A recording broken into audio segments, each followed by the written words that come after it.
Mən Əhmədova Günel, həkim-nevroloq. Bugün abuzus baş ağrıları haqqında danışmaq istəyirəm. Abuzus sözü sui-istifadə mənasını verir, yəni miqrendən və gərginlik baş ağrılarından əziyyət çəkən insanların orkestri preparatların sui-istifadəsi nəticəsində yaranan baş ağrıları.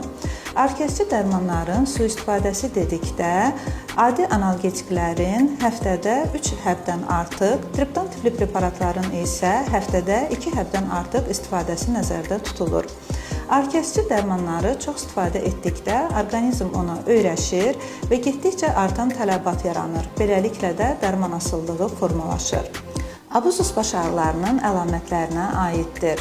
Ağrının iki tərəfli olması, zəif və mülayim intensivlikdə olması, sıxıcı, basıcı xarakteri, ayın 15 günündən çox olması. Abuzus baş ağrılarından əziyyət çəkən insanlar dərmanı qəbul etməsinə baxmayaraq onların baş ağrısı kəsmir və uzun müddətli baş ağrılarından əziyyət çəkirlər.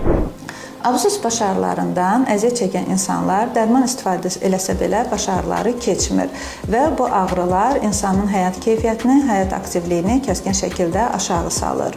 Abuzus baş ağrılarının yaranması üçün müəyyən risk faktorları mövcuddur. Bunlara aiddir: miqrendən və gərginlik baş ağrılarından əziyyət çəkilməsi, qadın cinsinə mənsubluq, artıq çəki, təşviş və depressiya, siqaret çəkmə və orkestri preparatların həftə ərzində 2 və 3 həbdən artıq istifadə olunması. Analgetiklərin uzun müddətli istifadəsinin yan təsirləri vardır. Bunlardan mədə qanaxmalarını, qaraciyər və böyrəklərə toksiki təsiri xüsusilə qeyd etmək lazımdır. Müalicə üçün ilk növbədə orkestri dərmanların qəbulunu məhdudlaşdırmaq və yaxud da tamamilə dayandırmaq lazımdır. Daha keyfiyyətli və ixtisaslı müalicə üçün isə həkim-nevroloqa müraciət etməlisiniz.